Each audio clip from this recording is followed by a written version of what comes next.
Lu bukan orang yang tiba-tiba dapat momentum dadakan lo Om.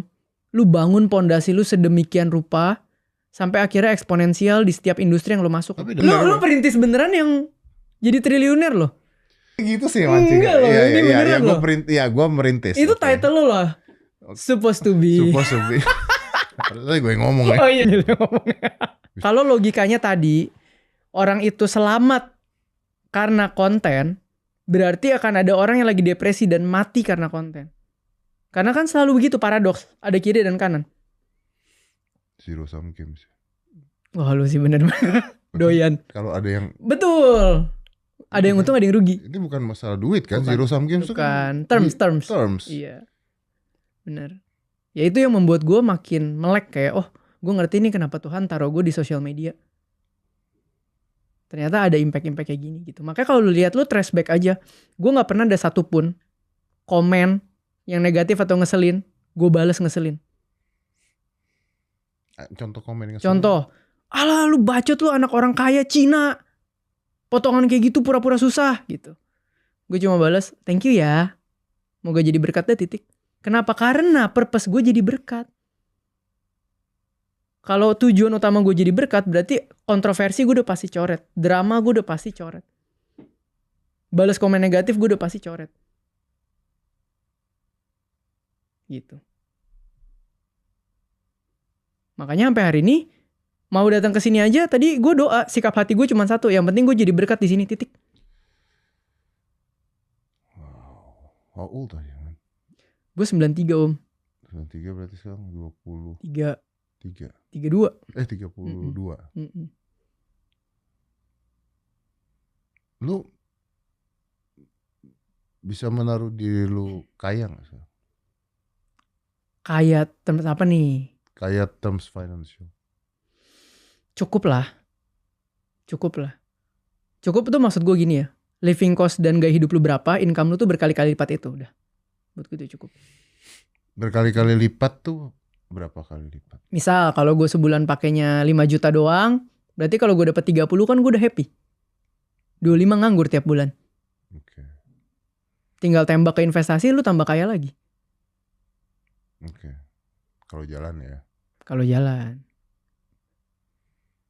Tapi kalau nggak jalan pun belajar. Kalau nggak jalan ke refill lagi bulan depan. Kalau nggak kepake uangnya. Karena nggak semuanya kan. Gak all in kan. Ternyata kesana lagi Anda. Ya kan kalau all in lu gak belajar, ada selesai dong kalau lu all in dong. Kalau gua all in, oh iya betul. Tapi income kan ke refill. Iya. Makanya gue selalu bilang investasi itu sebenarnya capital game. Karena kalau kapital lu banyak, probabilitas lu rugi makin kecil. Lu bisa diversify ke yang lagi bagus-bagus. Iya. Iya. Dan ini turun, emas naik. Gitu iya. Kan. Yang bikin susah kan ketika lu anggap investasi game changer. Gitu. Oke. Di kondisi seperti ini Teh, yang mana orang-orang lagi susah, keadaan ekonomi lagi susah. Gue nggak bicara Indonesia ya, gue bicara I think the whole world mengalami hal yang sama nggak sih sekarang? Misalnya ada orang punya duit 100 juta nih. Nganggur ya. Nganggur tuh dalam pengertian bahwa ya ini uang bisa dipakai lah. Apa yang harus dilakukan? Kalau lu nggak punya apa, gue kasih 100 juta. Kalau ini 100 juta yang nganggur nih. Nganggur. Tapi kita ngomongin cari earning powers atau cari investment dulu nih. Beda game. Beda map. Iya. Tapi nggak bisa gitu dong lu nerangin orang. Ya, lu mau buat 100 juta ini jadi cash flow atau lu mau buat jadi investment, ini dua hal yang beda soalnya. Oke, gue turunin 10 juta deh. Jauh banget. Gak apa-apa, kan terserah 10 jutanya gue, mungkin 100 jutanya lu. Ngeri ya? Ngeri ya? Iya. Gue turunin ke 10 juta dulu. Berarti cash flow. Oke. Ya dong, kalau 10 juta logiknya cash flow dulu lah. Berarti gimana caranya gue punya 10 juta dan gue naikin income gue per bulan? Ya. Oke. Kalau di era ini, mungkin gue akan cari komunitas atau konten atau workshop yang masih masuk 30%-an budget gua. Berarti 3 juta. Iya, at max. Ya. Untuk masuk ke industri yang memang pool of money-nya di sana zaman ini. Apa? Entah lagi ngomongin AI, entah lagi ngomongin digital. Ini 3 jutanya entah untuk social belajar. media. Belajar. Jadi investasi juga dong.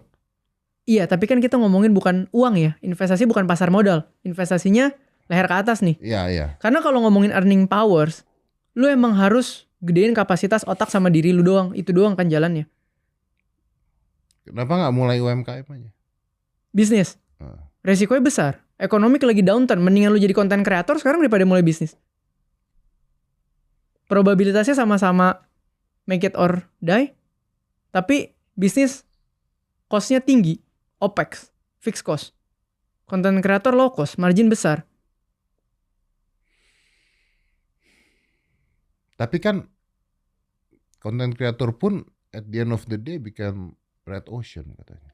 Nah, balik lagi. Hidup tuh bangun pondasi, Om. Lu bangun pondasi dalam bisnis sama bangun pondasi as creator. Zaman sekarang cepetan as creator. Lu unlock akses ke banyak orang yang lu gak bisa temuin. Even your calon investor. Dengan kreator itu lu memberikan ruang untuk dunia tahu strength lo apa. Lu siapa. Ini lu larinya udah self branding dong. Betul. Abis itu ketika lu bangun pondasi di sini, lu ngerti cara main ini, pelan-pelan bangun di sini dan mulai ada hasil. Abis itu lu mau expand ke bisnis segala macam gak ada masalah. Kalau lu tanya gue ini mungkin 10 tahun yang lalu, gue akan jawab bisnis dulu. Because? Eranya berubah. Semua bisnis gue all time high karena personal branding Theo Derrick naik. Ketarik semuanya. Oh itu lu akuin ya? Iya. Orang kemarin Radit bilang, bisnis lu paling enak yang mana? Gue bilang, paling enak endorse. Gue bikin pameran, misalnya satu pameran omset 1,5 M. Potong lagi karyawan, potong sewa mall segala macem, bersih, masukin company, puter, lu gak bisa langsung tarik. Coba lu jadi kreator dapat campaign 1,5 M. Bersih udah. Pajak tentunya. Bersih. Ya, tapi kan bikin event juga pajak, ada bedanya kan. Iya betul. Tapi maksudnya in terms of net margin, kalau lu bisa kelola dan lu aware. Low cost. Dan itu bisa jadi capital lu untuk tembakan peluang berikutnya. Ada peluang di investasi, lu bisa masuk. Ada peluang dibangun bisnis, lu bisa masuk. Ada peluang ekspansi, lu bisa masuk. Bahkan gue bilang di tempat Bang Radit kemarin. Kalau enaknya dari entrepreneur jadi kreator, dia bahkan bisa melihat dunia kreator ini sebagai sebuah bisnis baru lagi. Oke. Nggak ada bedanya dari content creator jadi entrepreneur dong? Beda. Content creator jadi entrepreneur itu berat. Kenapa? Karena content creator itu enak. Entrepreneur itu nggak enak. Contoh ya. Lu jadi content creator. Naik jet, brand kan kejar-kejar lu ya. Dibayar mahal, diundang sejam ngomong mahal ya kan. Tiba-tiba lu bikin agency. Brand yang mau bayar agency lu meeting sama lu 2 jam. Bayar lu emang semahal content creator? Belum tentu jadi. Kalau jelek lu diomelin. Kalau lu ngisi brandnya misalnya ada kurang, lu yang komplain. Ngomong kasarnya ya. Positioningnya totally different. Jadi kreator duluan dan dapat momentum, abis itu mau mulai bisnis, susahnya setengah mati. Karena lu harus mau turun lagi dan masuk ke proses. Tapi entrepreneur kayak gue yang dari awal udah nemunya susah mulu masuk dunia kreator, bahagia gue kipas-kipas. Enggak, gue dari content creator masuk ke entrepreneur. Berarti mindset lu dari dulu entrepreneur. Fix. Kan lu banyak ini itu. Dan tahu proses. Lu bukan orang yang tiba-tiba dapat momentum dadakan lo, Om. Lu bangun pondasi lu sedemikian rupa sampai akhirnya eksponensial di setiap industri yang lu masuk. Tapi dadakan dong. Kalau gue pada saat itu nggak ada TV, nggak masuk TV dan sebagainya kan nggak ada. Iya, tapi pembentukan dalam diri lu kan nggak dadakan.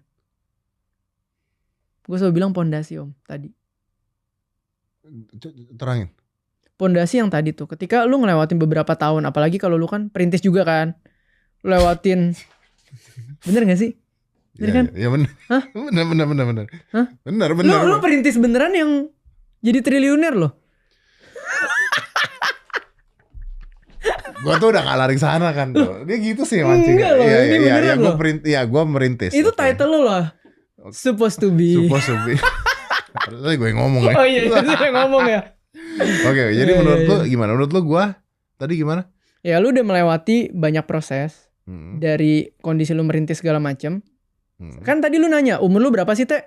Pasti lu ngerasa pola pikir gue tua. Enggak, matang. Oh matang, oke. Tapi bisa begitu kenapa? Karena kita melewati banyak hal yang susah terlebih dahulu di usia yang dini. Jadi ketika gue lari ke entrepreneur dan gue susah, ya memang gue udah tahu bakal susah. Iya.